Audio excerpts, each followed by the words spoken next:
All right, welcome back to Gather by the Ghostlight, original stories for radio theater. I'm Jonathan Cook, your host, producer, and sometimes voice actor on this thing. And I'm Devin McSherry, sometime helper-outer. Here we are with our premiere episode of Season 5, and we have an awesome, super great episode for everyone, don't you think? Yes, very super special, I think. Yeah, and a lot's happened since we closed out Season 4. One of those things being we had our performances of our first Off-Broad Street Short Play Festival. Yes, we had our 9 short plays, and we actually had 4 of our authors come out to watch the plays, which was really exciting that they were able to make it and see their work produced. That's right. We had great audiences, a lot of positive feedback. It was just a great time for everyone. And like she said, 4 of the 9 writers came to enjoy their work, which was really great, and I really hope we get to do this again next year. What do you think? You want to do that? Boom. Let's do it. Boom. And also, we've had a couple of announcements recently. Yes, our next event is we are going to produce a full-length play called All Bark, No Bite in July. Yes, this will be our first time producing a full-length stage play. We're doing All Bark, No Bite. It's a hilarious comedy written by Kara Emily Krantz. And if that name sounds familiar, it's probably because she's pretty awesome and she does all kinds of cool stuff. And if you remember back to Season 3, we did produce one of her audio plays called Recess. So she's already been on the podcast once with an audio play, and now we get to produce her stage work, her full-length play, All Bark, No Bite. And that will be in July, like I said, at Le Chat Noir in Augusta, Georgia. So if you're in the area, come check it out. That's right. And the other announcement we had is that we are currently taking play submissions. Yes. So this next round, we are being a little more focused. The Playfest is going to be in October, so we had to go with the horror theme. So if you have a horror script that you have that's under 20 pages, go ahead and submit it at gatherbytheghostlightsubmissions.com. Is that right? Nope, that is not it. Submissions. Submissions. At gatherbytheghostlight.com. is the email address. So if you remember last year, we did a live recording of the play Kingdom, and we released that as a 2-part episode. And since those were live episodes, you hear all the audience reactions, their laughter, the gasps, all the Foley effects, all that cool stuff. And that's what we're doing again with this upcoming horror play festival in October. We're going to choose several short horror audio plays, and we're going to release them as individual episodes. Mm-hmm. On the podcast. And so if you have written a horror audio play, or if you are an aspiring writer, or if you have an idea for a horror audio play, get to writing, because the submission deadline is July 31st. And the deadline, you submit it to submissions at gatherbytheghostlight.com. Yeah, I knew that. Yes. And the other cool thing that happened since we closed out Season 4 is that Devin and I were both cast in a local production of Urinetown the Musical. I got cast as Lockstock. And I got cast as Hope. And it's been a lot of fun at rehearsals, and there's challenges along the way with any musical that gets produced, but this has been such a fun cast, so much camaraderie. We're having such a great time doing this. And we thought, how cool would it be if we reached out to the writer of Urinetown, Mr. Greg Kotis? How cool would it be if we reached out to him and we asked him to come on an episode and just chat with us about theater things and Urinetown and whatever new stuff he has going on? And ladies and gentlemen, that's what we did. So a little bit later, you're going to hear us chatting with Greg Kotis about all things theater, but not only that. Yeah. He has given us a short play that he wrote that he allowed us to adapt into an audio play. Fun fact about this one, our cast from Urinetown is actually the voices on this episode. So we recorded this one at one of our rehearsals of Urinetown. It was actually after rehearsal, so everyone was exhausted. But kudos to the cast for sticking around and hanging in there and putting their voices into the tin cans that I brought to put together this audio play for you. Mm-hmm. Now, Greg Kotis is a 2-time Tony Award-winning playwright. He wrote the hit musical Urinetown, Yeast Nation. He wrote Pig Farm, also The End of All Flesh, among many other things. And today, you're going to hear his short play called It's Happening in Your Refrigerator. You're about to meet Deutero-Fung, a mold spore with big ideas. and he's attempting to rally his fellow mold spores in his community to immediately bloom and take over the apartment-verse. But Hyphae-Fung, a fellow mold spore with even bigger ideas, warns the community that blooming too early would be a mistake. So look out, because it's happening in your refrigerator. Refrigerator. Now, gather around the ghost light, sit back and enjoy. This is It's Happening in Your Refrigerator, written by Greg Kotis. And be sure to stick around after the show to talk to the writer. Dang it. And be sure to stick around after the story to hear an interview with this writer. There we go. I can do it.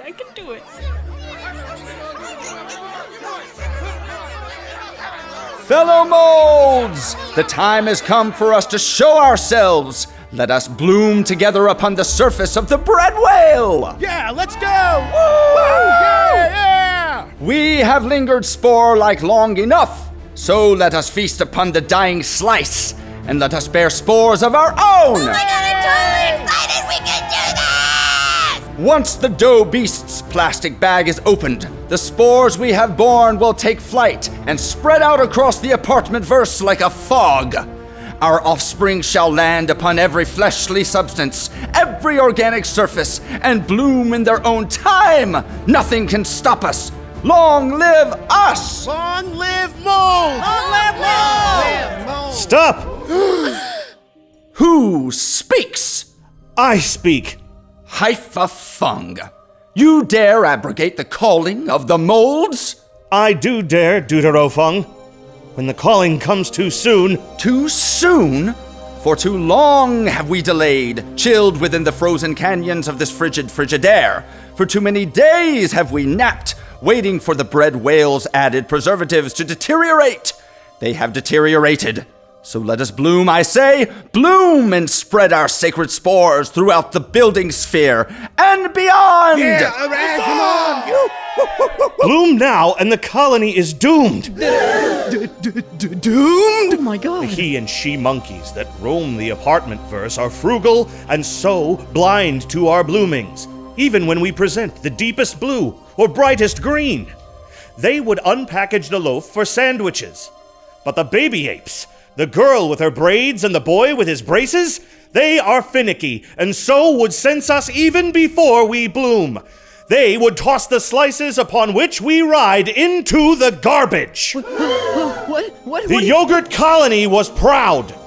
They thought their time had come, that their speckles would be overlooked, but the youngest would not eat, and so the colony was sealed in a baggie and sent to the furnace to burn with all the other microbes resting within the yogurt's creamy interior. No, what are you? And no, shall no, we no, discuss the bananas? Too soon. And It's the other too fruits? soon. Don't say one more thing. Don't. Or the egg salad from those several weeks ago? Enough. We agree. No blooming. No blooming. No A blooming. mold's business is to bloom! Yes, but when the time is right. I say the time is right now! Bloom now and be discovered. I cannot bear it! I'm bursting with procreativity! Bloom now and be destroyed. Hyphae-Fung is barren. He has no flower to bloom, and so he delays. Liar. While we would revel in the glory, he would remain static, invisible, that his shame may remain forever unknown. He slanders me. Would you listen to an infertilite? He would destroy us. He would have us join him in his bloomless shame. I speak truth. You traffic in fear. So feel the fear, fool. Feel the crush as I roar it.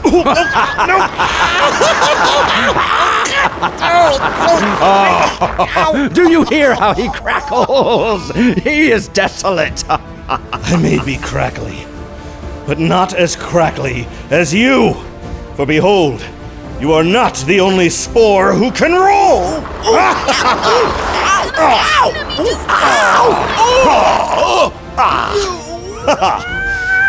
I have rolled o'ert. We will bloom, Hyphae-Fung. It is our natural destiny. Bloom, you say? Then let me help you. You help me? How could one so be steriled help the likes of me? Like so. Oh my god, I didn't even know that could happen to someone. I trust I have been of some assistance. I am doomed. There will be a birthday party not 3 days hence. The he and she apes are not prepared. No shopping has yet to be done. The he ape plundered the toilet and believes he is exempt from grocery shopping.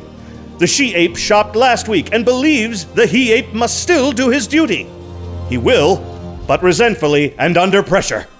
He will forget to buy new bread, and then we shall make our move. The children, mad with party hysteria, will finally be blind to our presence. They will leave sandwiches on shelves and tabletops, computer keyboards, and kitchen counter surfaces. Guests will carry our seed on their fingers and sleeves, and our spores home with them. We shall conquer not only the apartment-verse, we shall conquer the known world, but only if we bloom later! And, what of me? Your DNA will die with you. Oblivion. And so the colony becomes stronger by becoming wiser. Remember me. To our resting positions, then. The time of the blossoming will soon be upon us. Down with human beings! Human beings! Long live mold! Long live all microscopic life! That was It Is Happening in Your Refrigerator, written by Greg Kotis. It was performed by Sol Baird as Deutero-Fung, Brad King as Hyphae-Fung, and the cast of Urinetown the Musical at the Chat Noir Theatre as the crowd. Alright, so with us now is the writer of the story you just heard. He's a two-time Tony Award-winning author of many plays and musicals, including the hit Urinetown, The End of All Flesh, Yeast Nation, and Pig Farm, among many others. Ladies and gentlemen, this is Greg Kotis. How are you, sir? I'm doing great. I'm great. How are you guys doing? Doing good. great. Doing good. Glad Good. to have you here. Yes, very, very excited to have you on. So you've written a lot of plays, created a lot of characters over the years. So of all the characters you've ever created, which one would you rather hang out with the most? Which one would be your bosom bro? Wow. That's a tough one. I mean, I guess in Urinetown, it's hard because like whatever, they're all your children kind of thing. Of all the characters in Urinetown, I think I relate most to Old Man Strong. Okay. Just because you could imagine one, like, because he doesn't necessarily have to sing, and he's not on that much. So but he's intense when he's on. So it's like one day maybe I could see myself playing that role one day. But which one would you want to hang out with, though? Not the one that you want to play. Hang out with, of all the characters, I don't know. I mean, I guess maybe the heroes, maybe Bobby to get. I don't know. It depends on sort of what the mood is and what's going on. I mean, in Urinetown, Bobby is like, you know, the when we meet him, he's sort of the troubled, tormented hero who Brooding. sort of comes into his own. So be interested in finding. I don't know about hanging out with him. It's hard to say because they're in such unusual circumstances. To see them in a regular setting of like getting a beer seems getting a beer. tricky. I guess Cladwell. There you go. He's so He probably wouldn't pay for you though. You'd have to pay for your own drink. right. He's just kind of a diabolical sort of evil genius kind of guy, and so you'd be interested to hear all the things he has to say. Gotcha. All right. So in our audience, our listening audience, we have a lot of aspiring writers, emerging writers, established writers, and just many theater professionals in general. So one thing I like to ask for the writers that I have on to talk with is, how did you get your start? Like, what started your theatrical journey into writing? I know for me, as a writer, I started out as an actor, and then I kind of transitioned into writing. But what was it for you? What was your personal theater journey? Yeah, the same. I think like almost everybody starts as an actor because it's the most immediate access to sort of the glory and the community and the challenge and it's just like I get most people probably start in high school or maybe earlier for whatever reason. And that was true for me. I loved theater in high school. I discovered it and loved it in high school. But I didn't trust that I could have a career in it. My parents were kind of artists or artisans. My mom was a photographer, my dad was a film editor, and just seeing the chaos of life sometimes in an artistic household, I was like, I don't want that. I want stability. So I went to the University of Chicago thinking that I would study something serious and real. But just for fun, I did theater and then kind of got sucked back into it and all the friendship and the fun and the challenge and all the things. So I was doing plays there and I was thinking maybe I'll be an actor. I don't know. Although I don't think I'm really constitutionally sort of wired to be an actor, because I sometimes have problems with authority. So like you also want to be the director? Yeah, I guess so. Maybe that speaks for a lot of us. So I took a class in college called the Short Comic Scene, which was taught by Bernie Solins, who is one of the founders of Second City in Chicago, longtime director and producer of that institution. And that was a class about learning how to write skits, Second City style sketches, and to put together a Second City style review. And so once I did that, like I sort of attacked it as a homework assignment, not really knowing, I guess I'll write this, and then getting a response, like going through the process of writing a piece and then, working with actors and then putting on its feet and then getting the response from an audience. I found the rush and just the crazy emotions that you get on stage was even sort of amplified by writing something. And so just that feeling. So that was like my beginning to writing. And then from there, I just started working with, so I didn't go to theater school, but I took this theater class and took as many theater classes as I could. And my path towards writing was one of first learning how to write short things and writing long things with a larger ensemble, then writing long full-length things on my own.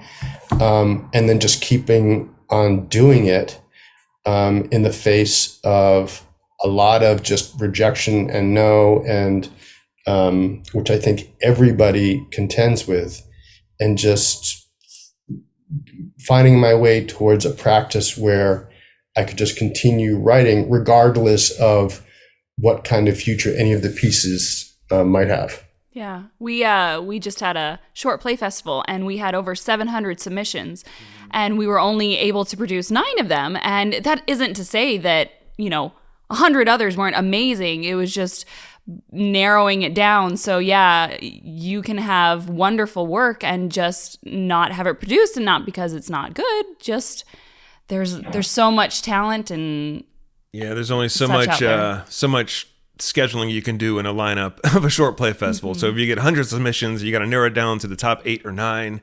Like she said, it doesn't mean that there weren't a ton of other amazing works, but when you got to narrow it down and think about your space and the timing, it can be a little overwhelming. So. Yeah. Oh yeah. I can't imagine what it's like on your end, where you have to receive and think, and it's all subjective, and it's subjective, and you have to sort of somehow come up with some decision process why these pieces, not all the other 693 other pieces, why not those?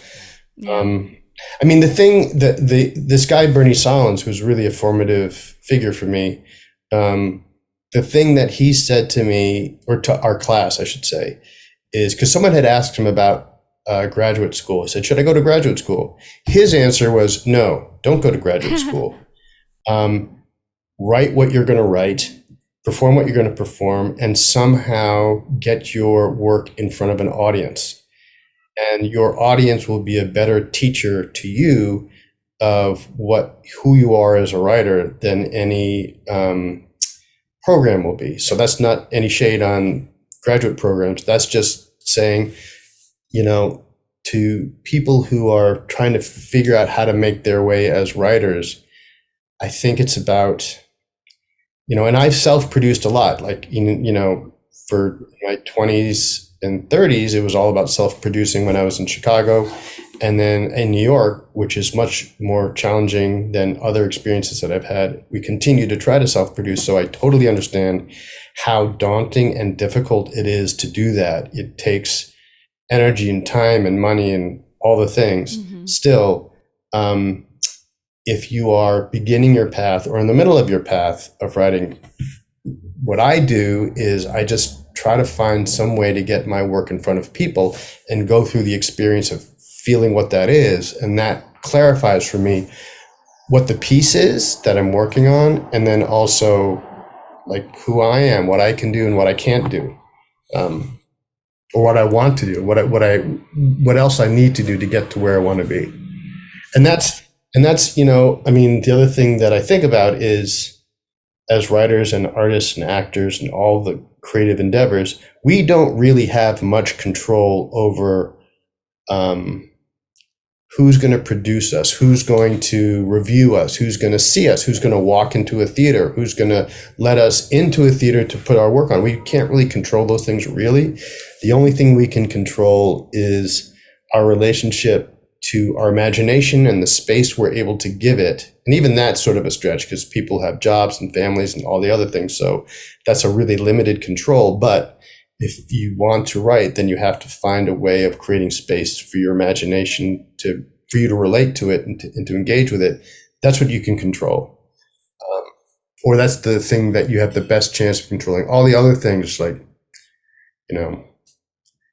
all we can do is just try and put our work out and do our best. Yeah, I like that a lot, what you said about learning from the audience feedback rather than you learn more from that rather than going through and learning more of the book stuff, at a theater program at a school or something like that. Not that there's not a place for it, but getting the feedback from the audience, the reactions, that's the kind of thing that you really learn from, and you can really sculpt where you're going to go next with your writing journey. I like that. And actually, in the process of rehearsing Urinetown right now, I see that in your writing is, I believe on another interview I heard you talked about how you got some feedback for Urinetown and then you used that in your show. Like that title is awful, and stuff like that. So, and I assume you got that from your audience and you used it in the play, and you break the fourth wall a lot, which I think it makes it a lot of fun for the audience. Yeah, so I worked with this company called the Neo-Futurists for a long time. They were based in Chicago, and then they have companies elsewhere. They have one in New York City and other cities as well. And they have this sort of radical notion of honesty on stage, which means like they have what they call their aesthetic, which is say what's true, break the fourth wall, remove whatever barriers there might be between you and the audience, try to remove those, and try to enlist and marshal the entertainment power, the power of the fact of acknowledging what's actually happening in the room. Like, how many times have we been at a play or some live event where whatever, a lighting instrument falls down and you see people working on that and trying to fix that, and that's gonna capture our attention much more than whoever's speaking on stage. So that's like an extreme example. But with the Neo-Futurists, it's name what's happening in the room, and you'll realize that people will lean forward. So that element of the show, it's not strictly Neo-Futurists because there are characters who are saying these things, but that's where that comes from, is this experience working with this company, which was all about removing the fourth wall. Yeah. Now I want to talk a little bit about the play that everyone just heard. It's your short play called "It's Happening in Your Refrigerator." And when you emailed me this script, your description was so awesome because you were like, I'm sending you this totally bonkers short called It's Happening in Your Refrigerator. I know that's not how you talk, but that was the way I had it in my head. I'm sending you this bonkers short called It's Happening in Your Refrigerator. Think Mad Max or Gladiator or Braveheart or any of the very testosterone-y epics where warriors or generals or kings orate before throngs of people. And I was like, oh, that's awesome. I've never done a play like that. Let's do this. And then I read the script and I noticed that you have these non-human microscopic mold spores as the characters. And again, I was like, I've never done a play like this. All right, let's do this.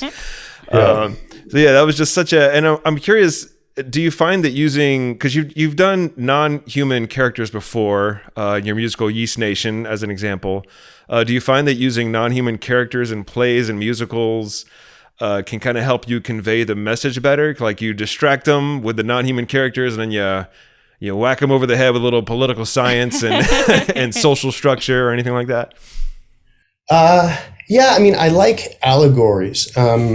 This other company that I worked with, which is the other sort of my creative parent, is this company called Cardiff Giant. It was an improv company that created plays through ensemble improvisation. And the rules that we had in Cardiff Giant were no pop culture references, no bad words. And then all the stuff that we know from improv, if that's part of your experience as well, it's like yes and don't ask questions, although that's not a strict rule. Anyway, all the improv impulses of sort of kind of belly flopping forward or tumbling forward, cannonballing forward into your narrative is sort of where some of my stage values are. And so things like absolute ridiculousness, like mold spores or yeast. I like the finding out how extreme you can be while also being G-rated. Right. So, Okay. Because there's plenty of people who do that well, and that's like I can't do that well because that was another one of our Cardiff Giant rules was no bad words. So what can you do that is extreme that doesn't involve more typical sort of raunchiness? And so that's where my brain goes. And also I'm really interested in exploring these nooks and crannies that are unexplored because again, like the more standard, there are so many people who do that so well. Naturalism and, human scaled storytelling. I love that too. I just find when I try to write it, I don't know. I have not yet found my way to something that doesn't kind of feel a little dull to me, just the way that I do it. So then I just go in the opposite direction. Like, okay, if I can't do naturalism, then okay, I'm going to do something hyper non-naturalistic. And so that's what leads to this, the mold spore short. And a fun little tidbit about when we recorded this play, It's Happening in Your Refrigerator. I used the whole cast that we have for our production here in Urinetown.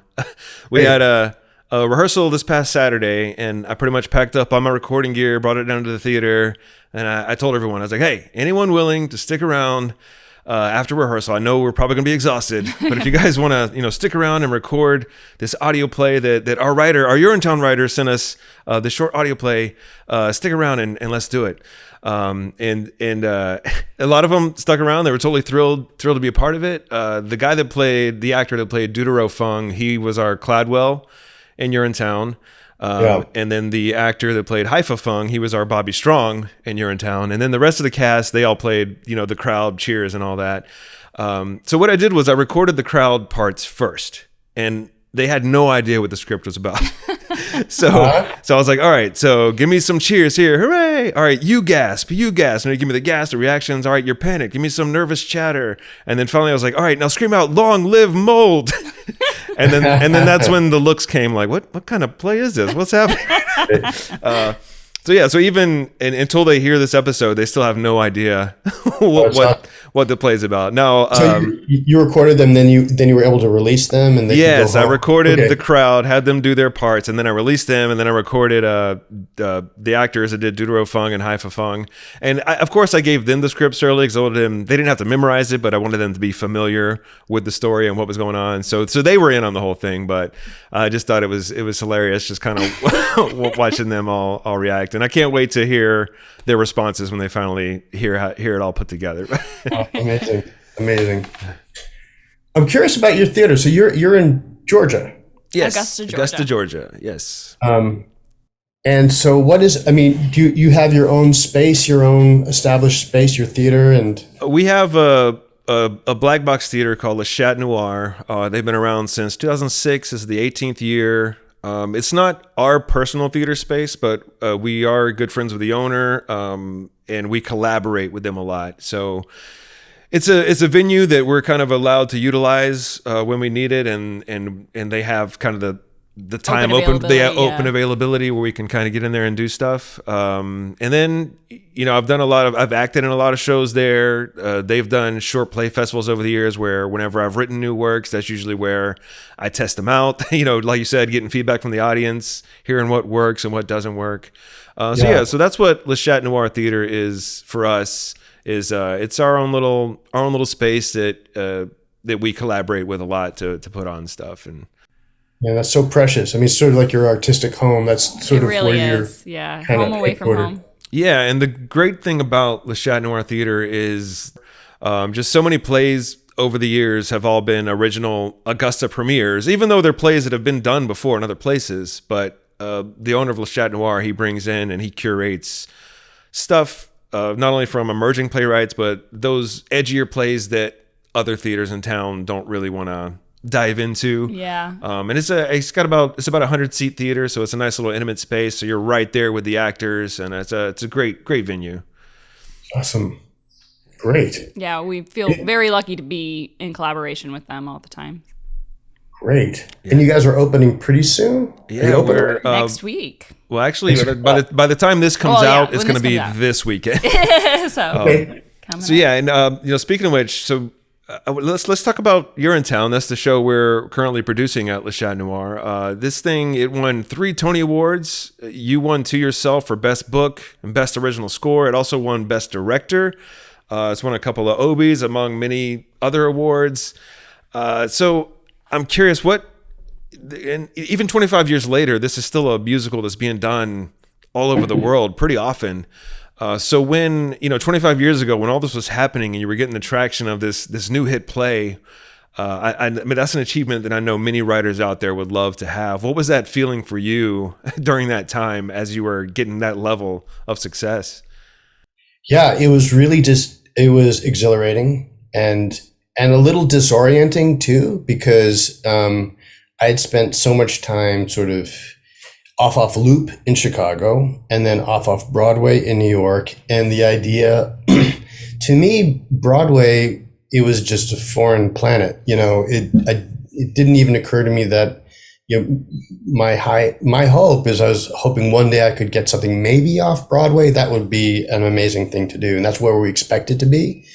So what was disorienting was just entering into this world of commercial theater at a very high level with talent also at a very high level, and seeing on the one hand how why they were where they were, the people who could just, in terms of the actors, the technical prowess of these singers who could sing multiple octaves and who had deep experience working in this form, and also with musical theater. Like, I wasn't really a musical theater guy.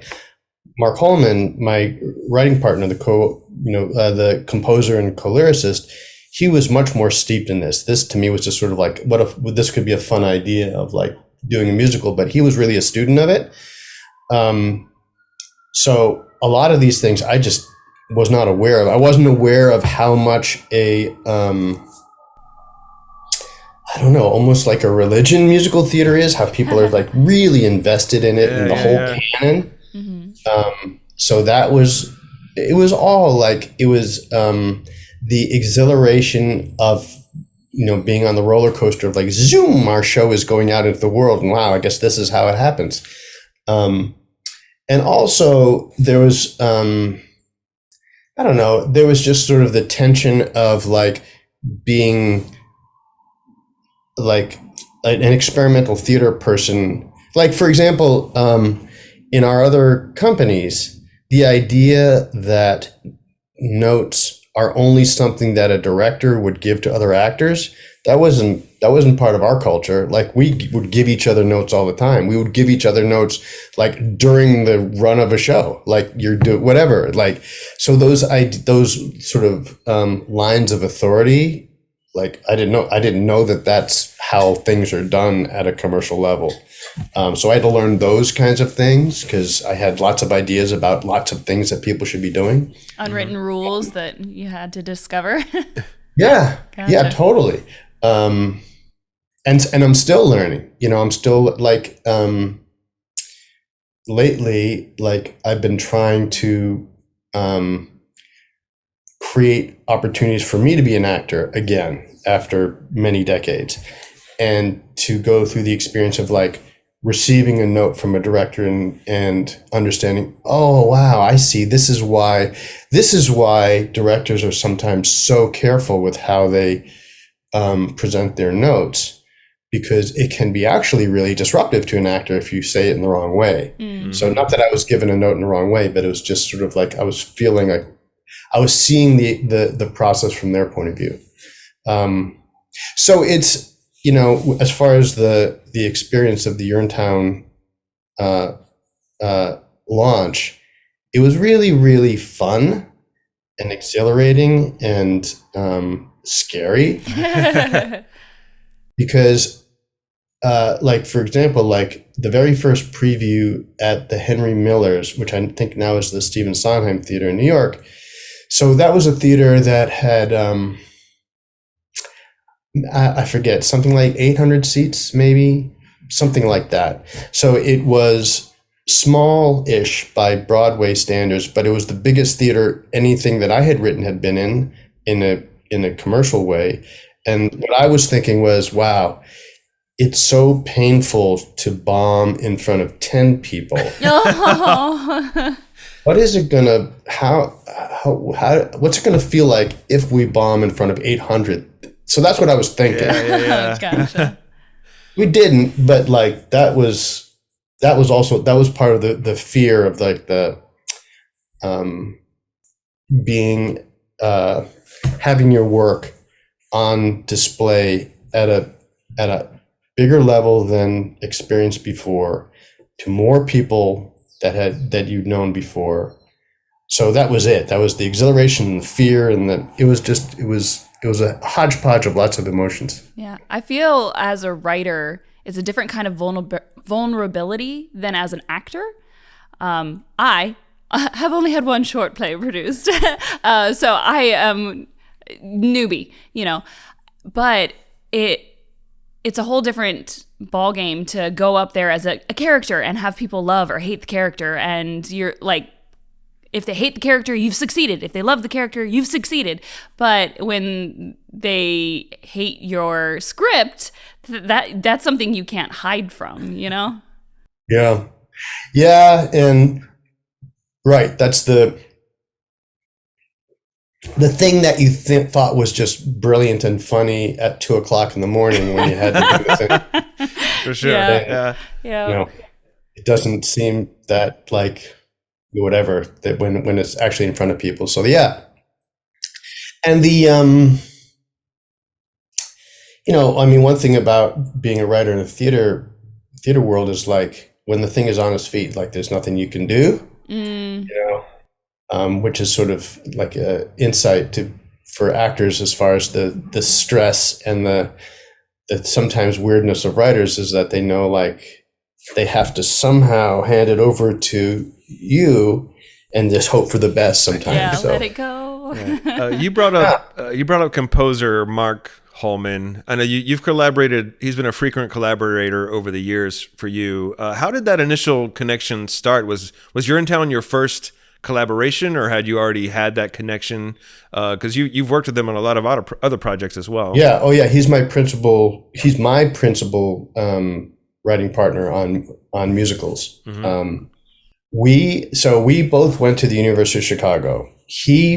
I didn't really know him as a student. He was one of the founders of this company, Cardiff Giants. So he was a guy who was doing theater and doing improv and doing comedy at the University of Chicago when I was there. And so I joined the company that he founded or co-founded. And so we began our working relationship then in 1987. So we've known each other for a long, long time. And so as part of Cardiff Giant, we did, for a lot of it, from whatever, 1987 to 1993-ish. We did improv shows every week, sometimes 2 times a week. We wrote 6 full-length comedies as part of a larger ensemble, one of which was a musical called Aftertaste, which Mark directed and I performed in. And so, yeah, we had this deep relationship and as we did with the other members of this company. Mark moved to New York in 1993. I moved to New York in 1995. And then, we were each temping and sort of doing the day jobs that you need to do to keep your theater habit going. And I had the idea for Urinetown, and I thought, musical. Oh, Mark lives in New York, and I just moved, or soon after had moved, and I pitched it to him, and he responded to it. And so we just, the way I think of it is like we kind of had nothing better to do. Like we were working, and we had babies along the way, or I had a baby along the way, or 2 babies along the way. And and so the advantage that we had is that we had these years of experience working in this theater company together, where we were individually learning who we were as writers and artists and what we thought was funny and how we could be funny with each other. So we had pretty deep connection by the time we started working on Urinetown. And since then, we continue to write pieces and musicals. So when you first got the idea for Urinetown, two-part question here. Is it true that you got the idea by coming across a pay toilet while you were traveling abroad? Is that? It's kind of true. I was traveling, with the Neo-Futurists, we were traveling to Europe, to Transylvania, believe it or not, to participate in a theater festival. And on our way back, I decided to extend my layover in Paris because I wanted to see some things and think about some things. And I didn't bring enough money for my 2 weeks, and I ran out of money really quickly. And one of the expenses that I tried to limit was going to the pay-per-use bathrooms that they have in Paris and London and other places that I was visiting along the way. And so I was just thinking a lot about how can I not spend money? And so one of the ways I wasn't spending money was not visiting these pay-per-use toilets, because I was staying often in hostels where you get kicked out at 10 or 11 o'clock in the morning. So you must be out about in the city. So anyway, the the experience of having to go to bathroom and delaying that as long as possible was my headspace, where the idea of this came,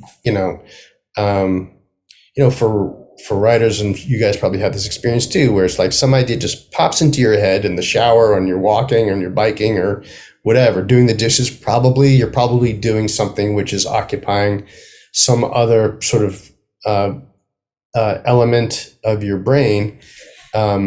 And so the idea pops in, and that for me, it was walking not far from one of these gardens in Paris. I think the garden that was famous for where Hemingway would go to shoot pigeons and eat pigeons. I was somewhere around there. And just the vision of little Sally begging for money to pee. That's sort of the image that sort of popped into my head. And then from there, it's like, okay, wait a minute. Who is this girl?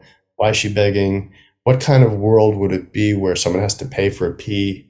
Everybody has to pay for a pee? So anyway, it was answering the question of why this image is sort of the engine of, and trying to answer those questions for myself was where the idea and then the play came from. Nice. Now, did you ever consider it being a non-musical play, just a straight play, or was it always from the beginning? No, this is a musical. I need some nice little quirky songs. I need was that upbeat music? Yeah. I thought it had to be a musical because it was a ridiculous idea, but I thought, and this was I only had a vague notion what a musical was. I mean, I had been in musicals in high school, so it's not, I shouldn't overstate that, but it was just like, how can this be grander? How can this be big and grand and revolutionary and sweeping and tragic? And so it's like, musical. The musical theater form can do things that other forms can't do, just in terms of just like the sweeping emotions of it, you know. I think it lends to the ridiculousness of it because, I mean, when you think about it, if someone in public were to break out into song and start singing about what is literally going on in their life right that moment, you'd be like, that's pretty ridiculous. But so musicals are already ready for that unusual behavior. So for sure. Yeah, and there's something kind of ancient about it too. Like, a theater historian could probably answer this better, but that like naturalism is kind of a relatively new form of storytelling, which is preceded by, carnival and commedia and, epic. And so I think there's something that just with music, it really does grab us if the music is good. And Mark Holman, like one director that we work with, said Mark Holman cannot write a bad song, and it's really true. Like I don't know where that's his own sort of magic superpower, but he is capable of just creating these amazing, earwormy, interesting, powerful songs. And so, yeah, I would love to talk about one of your newer musicals, The End of All Flesh, which I do believe this one hasn't had its premiere yet, but you've done a lot of developmental stage readings. And this is a post-apocalyptic fable. It's about environmental collapse, gender norms. It explores all these different topics, and your main characters are these hillbillies that live on this mountaintop, and they're not your typical hillbillies. And from what I understand, this was music all written by you, and it's all bluegrass style, banjo, upright cello. Tell us about that play and how that one came to be. So in lockdown, in COVID, I started learning how to play the banjo. And so bluegrass was not something that I really knew about, but my wife gave me a banjo for a present. And then I started noodling with it and then becoming a little obsessed about it and bluegrass music. Simultaneously, I was growing a big beard and growing long hair, which I've since cut off, but it was sort of, I was turning into this like mountain man-y kind of hairy person who was playing banjo. And I was thinking, what should I do with this if I'm going to stick with it? So it was the prompt, I think, was the hair and the banjo, which is just over here. And thinking, it would be fun to sort of come up with a project with it. So I've written at least 3 short musicals where I've written the score, and my music is much less sophisticated with Mark than Mark is. Mine is more folk, a few chords and simple melodies, and so just something that I can come up with sitting in my room with either my banjo or my guitar. And so this is what that was. This was like, can you make a full short, but a full-length musical with just 4 characters and singing this music? What can you do with this? So, and like, environmentalism, environmental collapse, and the the fear of the impact that we have on our environment as human beings and human species. It's a preoccupation of mine. Urinetown is about that. I think almost all the things that I write have some kind of fear of the future. And so that's what this is. This is sort of imagining a future where all the things that we fear might happen have already happened. Gotcha. And if we look, to history, like the Bible, there's the flood. That's like the apocalyptic story. So this is a very loose sort of, I don't know if it's an adaptation, but it's sort of, the Noah story is kind of a launching place for this story. What happens? What do we do after all the things we fear will happen? And like you mentioned, you have a lot of plays or based around dystopian futures and revolution and things like that. And I understand you have a political science background. So I assume that attributes to your revolution standpoint. But was there any inspiration that you can think of, like when you were younger, that made you really interested in dystopia and revolution, or just your current concern for the planet? Yeah. I mean, I grew up in Cape Cod, Massachusetts. So it's a little spit of land that sticks out. Like if you can picture Massachusetts, what that state looks like, it has like a little arm that kind of sticks out into the ocean. So that's Cape Cod, and that's where I grew up. Gotcha. And it has a very fragile environment. It's really just sand dune where some trees have grown over it over the millennia and then created a very thin topsoil. So like crops can't really, or some can, I suppose, but it's a very delicate environment. And in growing up, that was really sort of instilled in us. It's like, the environment is very fragile and we have an impact on it. And I was growing up in the 70s, and that's like the era of, Earth Day and the Earth movement. And so I think the first, or like that wave of environmentalism is what I grew up with. So I was really steeped in it. And I am, that I think about that still. So that, I think that was, a foundational sort of context about the environmentalism. And then, with Urinetown in particular and these other things, it's just sort of being a person in the world. There's what we read in the news. So that's one thing. And I know there's a lot of, you have to think deeply about what you read, because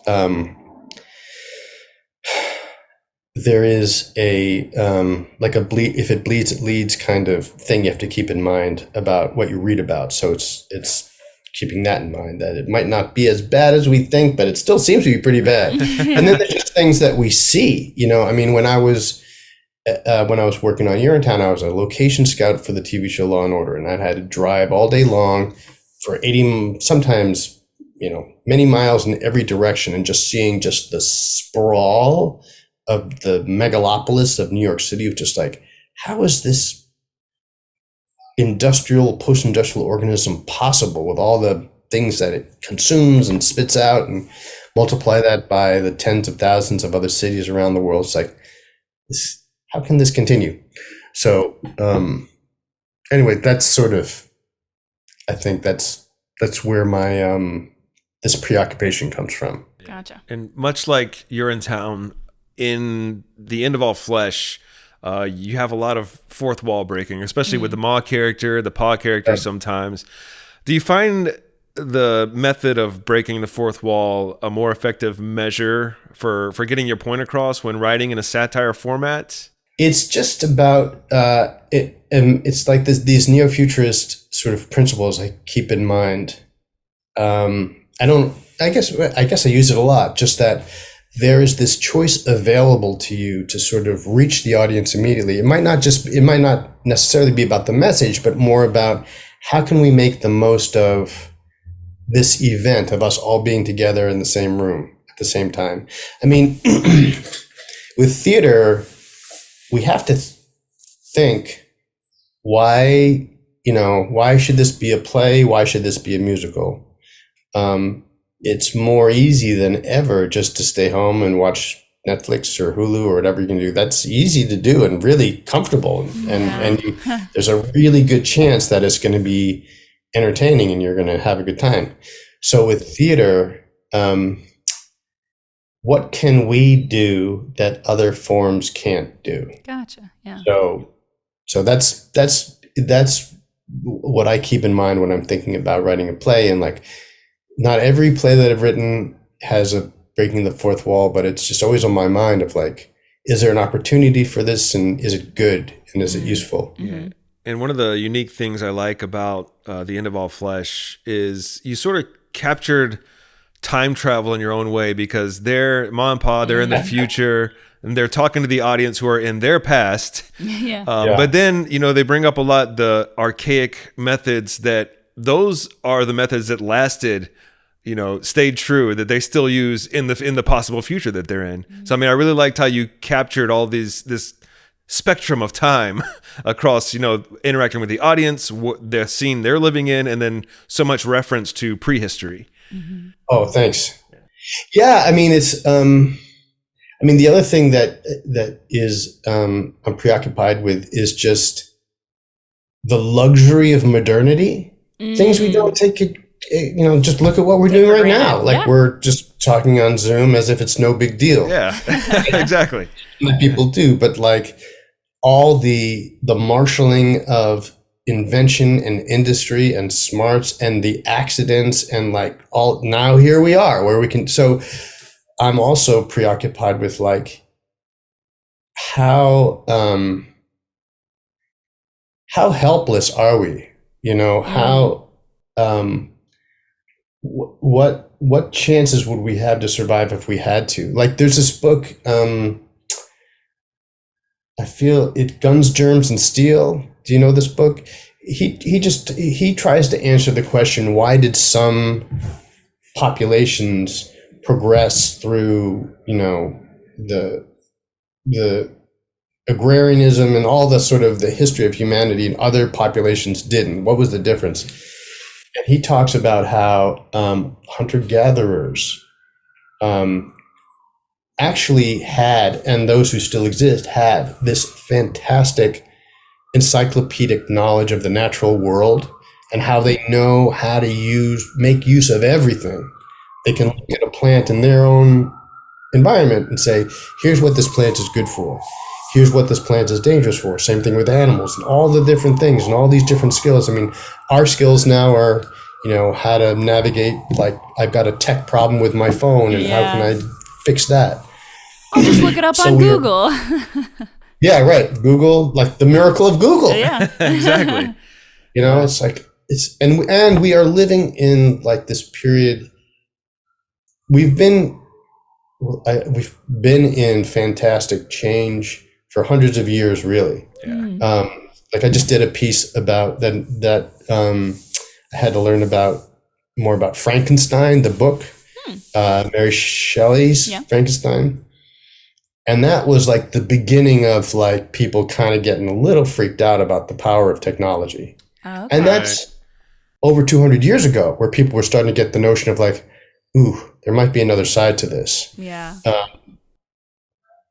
So change, we just live in a time of unbelievable change. And so that's something that I'm a little preoccupied with too. Yeah. Now, as far as your current endeavors, you have this theater company that you co-founded with your wife, Theater of Apes. Theater of the Apes, yeah. Theater of the Apes, yeah. And you do this thing currently, I don't know if you're still doing it, but the Wayfaring Strangers, where you get a sort of a bluegrass improv session going.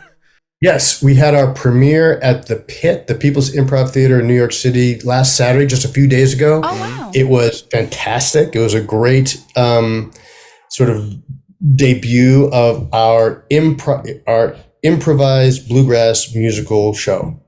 And for people, for people in New York City, we have another gig at the Magnet Theater, also in New York City, June 7th at 6 p.m. Nice. So it's musical improv is something that I never imagined I would be doing, but I kind of stumbled into it and really love it. Sounds intimidating to me. I kind of want to know how this works. So do you take suggestions from the audience and you make some bluegrass music out of it and set up scenes and all that? Yeah, I mean, like if you've done improv, there's long forms like the Herald, and there's other things. So in the musical improv world, there's also these structures that exist. So we have a structure where right now, I mean, this can change. We have rehearsal tonight, so we're going to sort of do a debriefing on how the show went on Saturday. But our structure right now is we have 6 songs. So as a band, we've rehearsed six standard bluegrass songs. So we know what the music is going to be. Just the underlying, we know what the underscoring is going to be. And so there are 6 scenes roughly, and then 6 songs in those scenes. And so at a moment in one of those scenes where it feels like, singing can begin, then we start one of these instrumentations of one of these songs. And we do that just because we have multiple musicians. We have banjo, guitar, violin, a mandolini or a banjolini, which is sort of an amalgam of banjo and mandolin. And so other people, we have other instruments that come and go, including a lot of different percussion stuff. So we've decided that we're going to agree on the instrumentation for the song, which is limiting because it's like maybe it doesn't lend itself, but because of where we are as musicians, we have to do that. Like if we were much more, as a group, much more advanced and skilled, then maybe we could play anything. But right now we can't do that. So we do a scene, and then they're lovers, and this seems like here's a time for playing. So we start up, but down, digga, digga, ding, and then we play that, and we hang out on a chord until someone's ready to sing. And musical improv, like non-musical improv, is this practice where you have forms to the songs in the same way that you have forms to a game. So, for example, an opening number has the form of chorus, chorus, verse, chorus, verse, chorus, and in our case, a break chorus. So the chorus is something that everybody sings. So if we were doing this, it'd be like, we're speaking on Zoom. We're speaking on Zoom. Something very, very simple that you can create and that your company can then repeat and learn and compete. Gotcha. Yeah, join in. And then the verses, you can do whatever, or not whatever, but like you can elaborate, and you don't have to remember what you say because it's not going to be repeated. But anyway, so that's the thing. It's like we make up a musical. We have lots of stuff that is pre-decided, like the instrumentation and the forms of the songs, like the structures of the songs. But the lyrics are all improvised. The story is all improvised. The dialogue is all improvised. The characters are all improvised. And yeah, it's really fun. I mean, that sounds amazing. The other thing about, a bluegrass themed musical is you have these other really fun things that can happen. Like our suggestion on Saturday was astronomy. It was, I think maybe it had to do with the fact that we were, May the 4th be with you. Yeah. So someone suggested astronomy. And so we did this whole sci-fi bluegrass, like Invasion of the Body Snatchers bluegrass musical, which just added to the weirdness and the fun of the thing. Yeah. So that's what we're doing. And so we've been rehearsing for months, and we up on our feet. We did a show, and we're hoping to, right now we're trying to figure out how to make it a regular thing at a theater in New York. We haven't figured out how to do that yet. Mm-hmm. We had our premiere. We have another show June 7th, 6 p.m. at the Magnet. And then we're hoping to add shows as people will have us. Nice. See, we got to make a trip to New York to check that out. That would be so cool. Totally should. So do you have anything else coming up? Anything you're not allowed to talk about that you can share with us here? Well, Mark and I have been working on another new piece, and it's going to have